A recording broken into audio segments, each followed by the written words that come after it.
Good morning, everyone. First of all, let me start by introducing myself and also to my co-reporters. I am Leade Jane V. Villacorta and my companions Marvie Jane Villacorta, Miss Tawi, Yuzon, Tapere, Arcamo, and Tumaras. And we are the Group 8. So, as you can see on the screen, our topic today is all about conducting an interview. But before I begin, let me read first the learning objectives. So by the end of the session, participants will be able to first define in-depth interview, describe 3 skills for effective communication, list the qualities of a good interviewer, and identify and describe effective interviewing techniques. So, what is an interview? An interview is a structured conversation where one participant asks questions and the other provides answers. In common parlance, the word interview refers to a one-on-one conversation between an interviewer and the interviewee. There are many kinds of interview. An interview is the most prevalent kind of planned communication. Interview is a special technique of communication that is used to examine the behavior of an individual or individuals, to match their statements, and to study the clear conclusions of social interaction. So, according to Josius Michael, an interview is a face-to-face oral, observational, and personal appraisal method. So what is the purpose of interview, or why is it important on having an interview? So as I said, the interview is a conversation in which you and an employer exchange information. So your objective is to get an offer of a job. And the employer's objective is to find out the following: what you have to offer, like for example, your skills, your abilities, your basic knowledge, and many others. And the second one is who you are, such as your personality, your character, and your interest. So, interviewing the candidates is an important aspect of selection procedure. So the final selection is partly based on the performance of the candidate in different tests and partly on his performance in the final interview. So in the interview, the candidate has to appear before the interviewer or a group of interviewers. So the main purpose of an interview is twofold. It shows the employer what you can do for the company, and it gives you an opportunity to assess whether your qualifications and career ambitions aligned with the position. So now let us proceed to the things you should prepare before any interview. So the following list outlines many of the things the best interviewees do before any interview to maximize results. First is research the company. Taking time to research the company helps ensure that you dress for the interview based on company culture. This also shows the interviewer that you've made the effort to learn about the company before your interview. Second is research your interviewer. So, why should you research the interviewer before the interview? So, researching your interviewer puts you ahead of your competition in more ways than one. For starters, it helps you learn about the company in addition to the interviewer and makes the conversation flow better, easing your nerves and making you appear more confident. The third one is prepare a set of questions. So why is it important to prepare the questions before conducting an interview? So, preparing for an interview at home better prepares for you the real interview. So, when you know many of the questions they might ask and understand how to answer them, It relieves stress and increases your comfort level. So when you're comfortable at an interview, you answer each questions clearly and effectively. Next is conduct a mock interview. So mock interviews are essential tools in your job interview preparation or any kind of interview preparation. So mock interviews are perfect practice because you'll feel less stressed after mock interview questions. Career specialists provide critical feedback after a mock interview. Mock interview boosts your confidence. Fifth is print out physical copies of your resume. So, bringing a hard copy does two things. It refreshes his memory of why he or she likes you so much, and it makes you look prepared for anything. You should always bring 2 to 3 copies of your resume so the person you're meeting can have it in front of him or her throughout your conversation. Sixth is eat a healthy meal before the interview. Before an interview, it is important to eat a meal or healthy meal that contains lean proteins to slow digestion and keep your blood sugar stable so your mind and body work most efficiently when you're answering those tough questions she says or he says. The seventh one is clean and press your clothes. Wash, iron, and lay out your clothes the night before so you are not rushing around prior to the interview. That way, you can concentrate on staying calm, relaxed, and confident on the day itself. Next is dress for the role. First impressions matter, and dressing up shows that you actually put some effort. The first judgment potential employers will make is based on how you look and what you are wearing. This is why it is important to dress professionally for a job interview even when the work environment is a casual one. So the ninth one is write thank you notes for delivering after the interview. Next is determine the fastest route to the interview. And next is create a note with critical terms and names. And next is turn your cell phone off before the interview. So this one is pretty simple, but many people fail or forget to do this. Set a reminder in your phone to shut it off before the interview if you have to. It should be completely off, no setting into vibrate mode. That buzzing noise will be distracting and embarrassing mid-interview. So, when you have the interview, you should turn your cell phone off before. Next is sleep well the night before. So of course, you need a solid 8 hours of sleep to maximize your cognitive performance, your focus, and your ability to handle a stressful situation with confidence. If you're well rested, you will feel more relaxed. Your answers will come more easily and your fresh appearance and demeanor will make a better impression.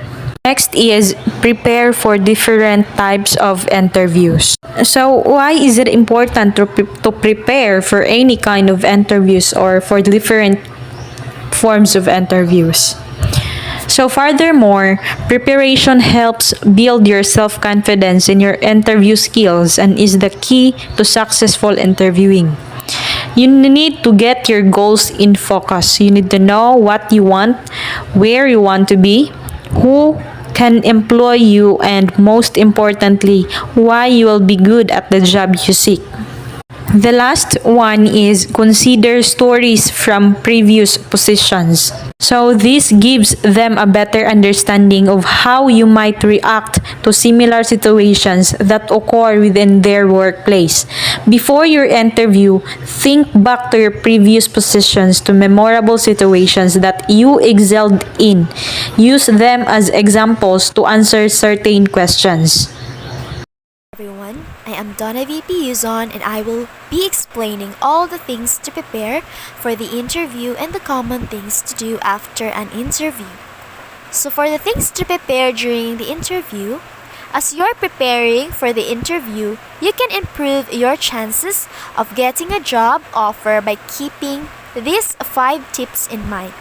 First tip is to be ready for tough interview questions.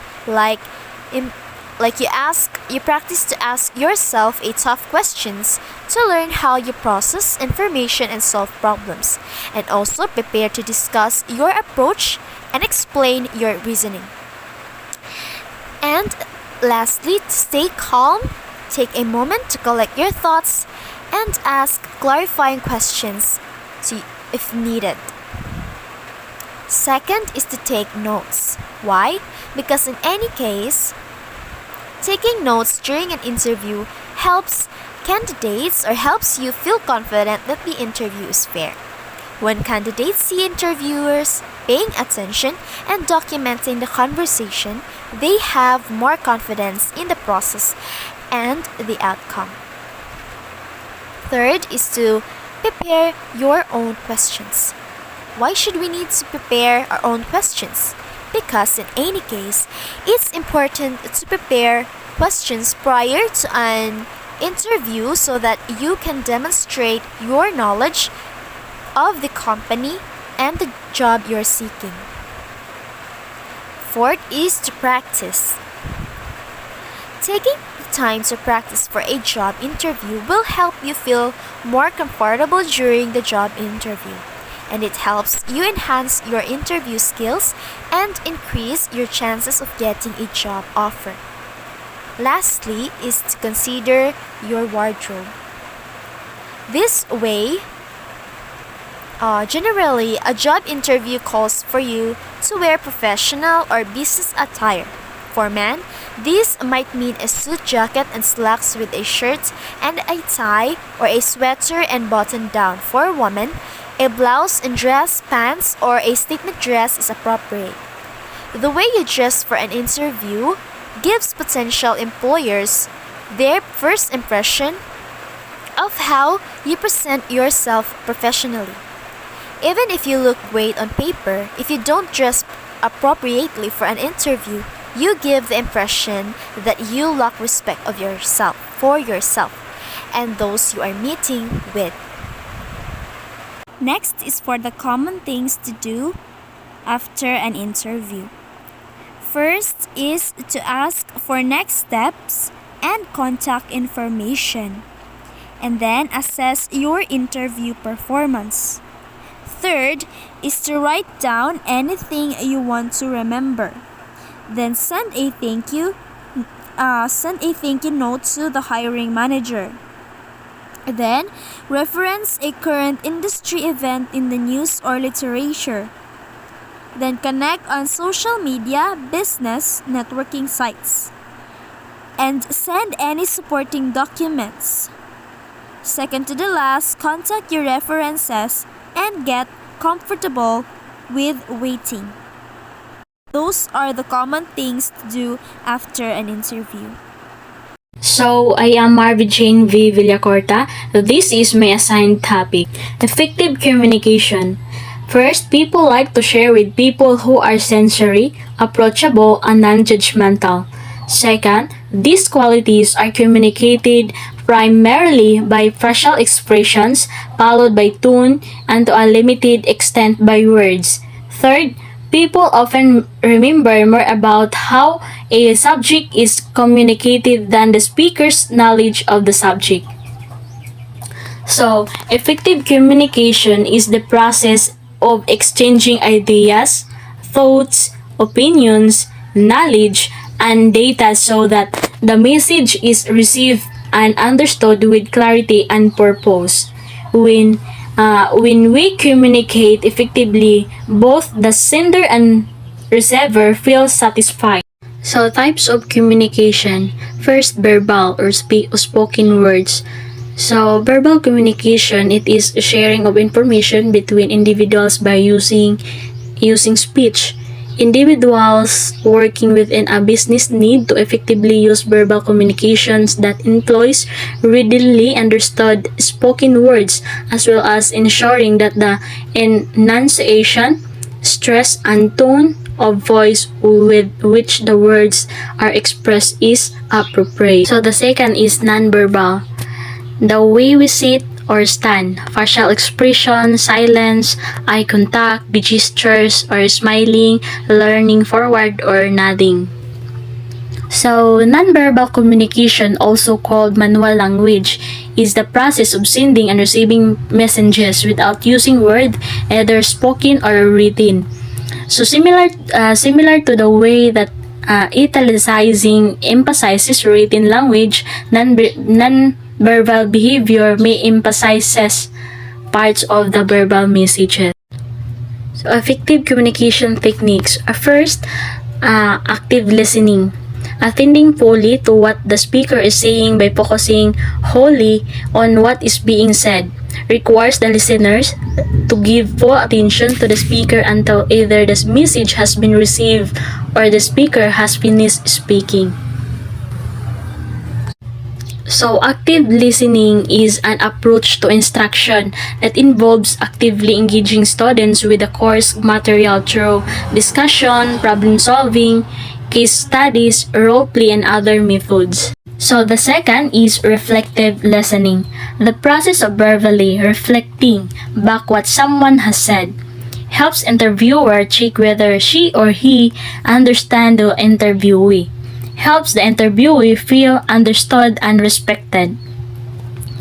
So, in reflective listening, the listener tries to clarify and restate what the other person is saying.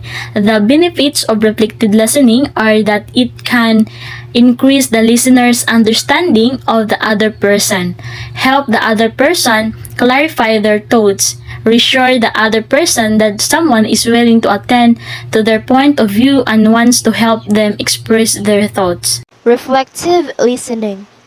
Reflective listening confirms that you have understood the interviewee by using statements such as, for example, first, so you feel frustrated that there's not enough time to do a complete physical exam.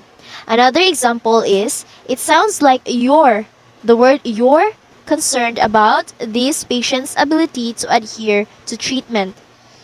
And the last example is, so you're wondering if this training will address the performance gaps you've identified.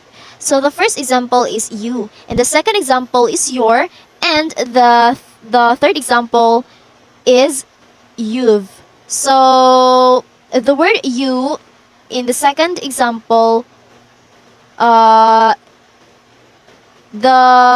letter RE is added, while in the third example, the letter V and E is added. So, reflective thinking means taking the bigger picture and understanding all of its consequences. And it doesn't mean that you're just going to simply write down your future plans or what you've done in the past. It means truly trying to understand why you did what you did and why that's important. Good day everyone, I am Drixler John Tapere. I'm here to discuss all about the two types of communication. For the first one is effective communication. Effective communication is the process of changing ideas, thoughts, opinion, knowledge, and data so that the message is received and understood with clarity and purpose. So what's the example of communicating effectively? Communicating effectively is a fundamental not only a leadership position but also in various other areas of life. Communication is what separates the average from the extraordinary. Communicating effectively is the one of most important skills in life. It can make all difference when you're able to skillfully communicate. You can avoid time-consuming misunderstanding in doing, so you can greatly reduce the amount of conflicts in your day-to-day life. Effective communication skills can also aid you resolving conflicts parties by learning communication in effective manner. You'll get more of what you want out of life. Not only will it help you to encourage people to adopt ideas, but it also allows you build stronger relationship with them. Now, the second one is summarizing technique. What is summarizing technique? Summarizing technique is how we take larger selection of text and reduce them to their basis essentials, digest the key ideas, the main points that are worth nothing. Remembering summarizing of one hardest strategies for students to grasp and fully learn, and it is one of hardest strategies for you to teach. And there are three important summarization techniques. The first one is selection, the second one is rejection, the third one is substitution. There are discussed here under. The first one is selection. Selection is an important summarization technique. It is essential to select major idea, keywords and phrases, special terms, interpretations presented in the original resources. This aspect must be considered seriously while writing this summary. It is important summarization technique as it helps to include all major ideas in summary. Selection is you choose the best word for your story or what you're doing in writing in the sentence. Let's proceed. The second one is rejection. Rejection is an important summarization technique. It is process of removing unnecessary data. As cited in earlier, try to reject repetitions, example, illustration, anecdotes, redundant expression, tables, and statistical data. Basically, rejection helps to prepare perfectly summary. Rejection is the one of important summarization technique to prevent unnecessarily word for your sentence or your story or what you read. So let's proceed. The third one is substitution. It is also important summarization technique. Basically, it includes sentences. It's a mode of combining several sentences into one sentence. It is recommended to use sentence substitution, short sentence to replace lengthy sentence. Use of one word substitution is an added advantage in the summary writing process. Thank you, that's all. Next is listening activity. Listening is the activity of paying attention and getting meaning from something that you hear. By having students engage in a variety of classroom activities like the ones mentioned above, you will help them develop and build their skills. What do you mean by listening activity? Active listening requires the listener to fully concentrate, understand, respond, and then remember what is being said. You make a conscious effort to hear and understand the complete message being spoken, rather than just passively hearing the message of the speaker. Qualities of a good interviewer. First is open-minded. Being open-minded is being willing to actively seek out evidence that contradicts one's prepared ideas, intentions, or ambitions, and to fairly consider that evidence when it is made accessible. Being open-minded does not entail being unsure of one's priorities or unable to think for oneself. Second, flexible and responsive.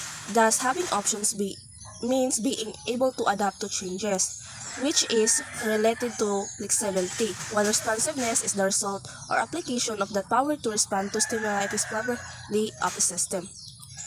Third is patient. A patient getting to or authorized to receive medical care. And next is observant. Someone who is attentive to details and take note of more than other people do is said to be observant. A good listener. A person who listens carefully, attentively, and sympathetically, usually providing support and understanding to the speaker.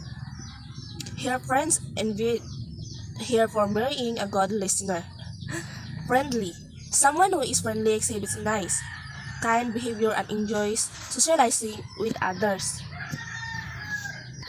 Effective interview techniques. First, create a rapport.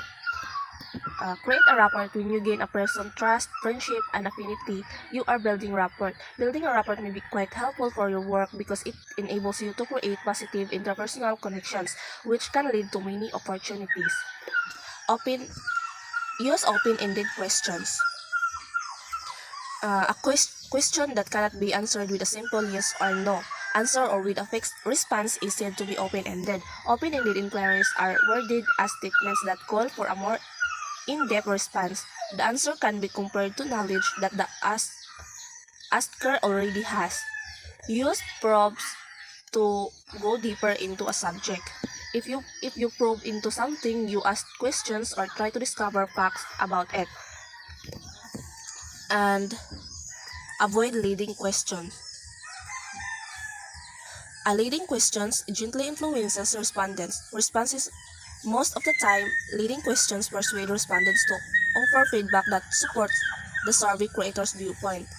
Clarify vague or hard-to responses by summarizing or representing a scenario or example. The definition of clarify is to make something more clear or easier to understand. And an example of to clarify is for a teacher to answer questions about a lesson. To clarify is defined as a purify a liquid to make it clear or to remove something. And second is learn culturally specific styles and techniques for building rapport. Be an engaged listener with a neutral attitude. Tune into nonverbal communication cues and adjust your interviewing style depending on the interview. Make eye contact and smile. Ask about family or other appropriate small talk. Last is open-ended questions. Open is leave the answer very open to what the interviewee wants to say. Results in a long narrative answer. Often start with how, what, describe, and explain. Closed. Ask for specific answers such as yes or no. Quick, easy to answer. Give your facts. Answer with short or word or phrase. Often start with do, are, will, how many, if, or would. And that's all. Opening up closed question. A closed question is simply one that the participant can answer yes or no to. An open question requires for more detail and rates the person responding to provide information into how they feel and what they think about a subject, or in layman's terms. Opening up closed questions. Do you have enough resources for your program? It is challenging to learn counseling skills through a computer. Would you say your internet is reliable? Do participants ever drop out of your DL program? Did your facilitators have experience before they taught your e-learning course? When to use probes? Response to your question is unclear, brief. Interview seems to be waiting for a reaction from you before continuing to speak. Interview appears to have more information on the subject. To get more detail about what the interview thinks or feels in relationship to the topic being discussed. To further or confirm your understanding, encourage more explanation. Probes are neutral questions, phrases, sounds, and gestures used to encourage participants to elaborate on their answer. A highly effective way to encourage further sharing without the interviewer imposing him or herself into the narrative.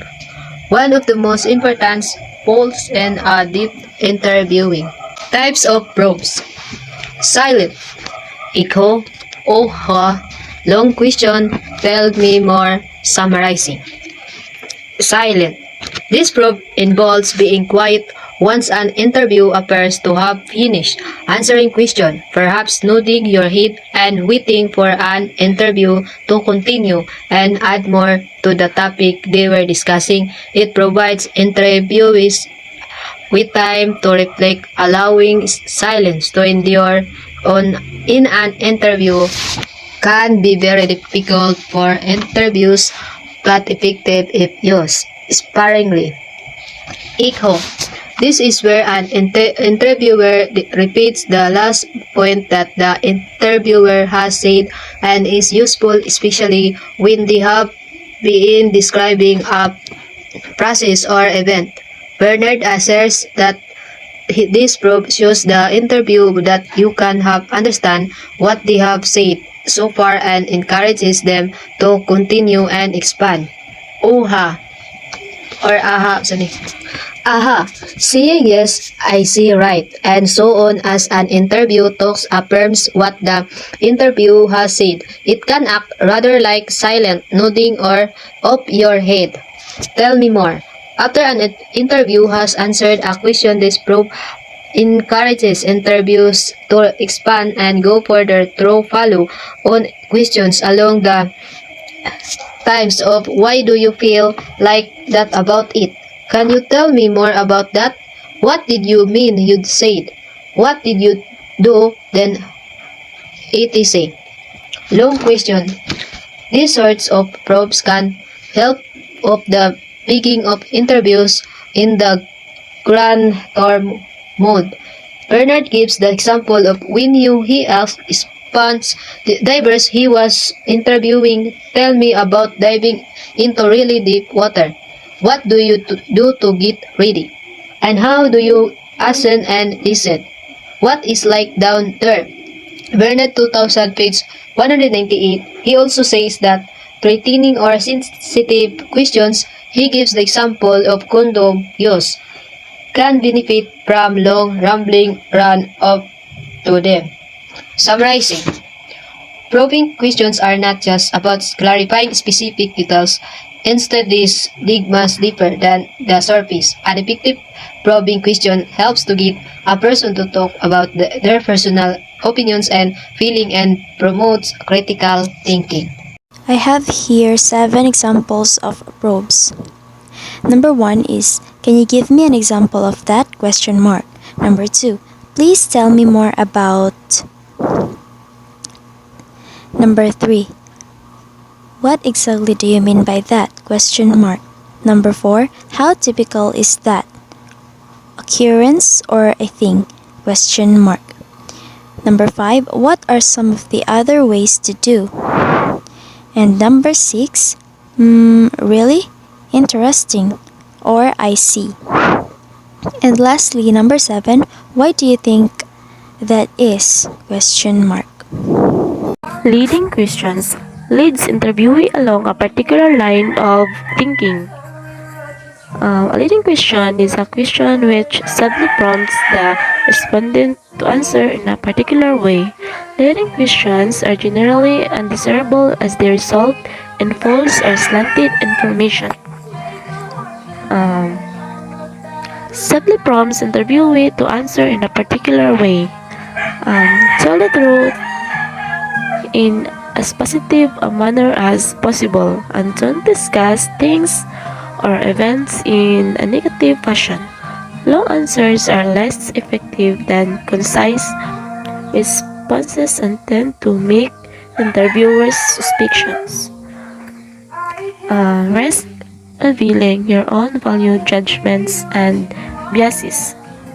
The term is also employed often in a disparaging sense to imply that a statement is not objectively through juxtaposing value judgments against objective statement of fact or a conclusion reached logically through rational analysis.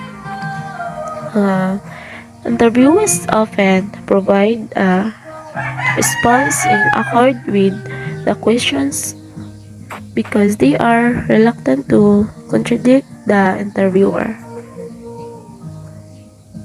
Next is examples of leading questions. How challenging it is to learn how to diagnose patients using a distance learning method. Simulation-based learning with virtual patients is a highly effective method that could potentially be further enhanced by including reflection bases.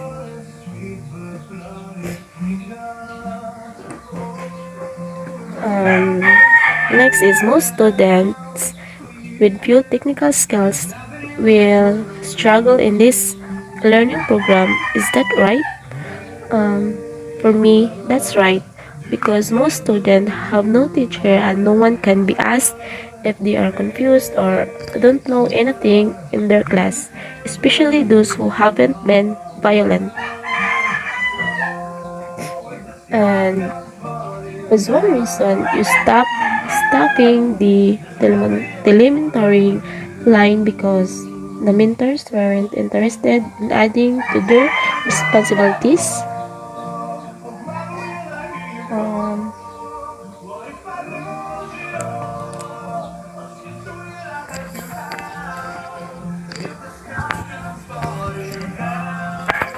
Next is, do you think the reason facilitators don't follow up with participants is because they don't have access to a computer or internet connection?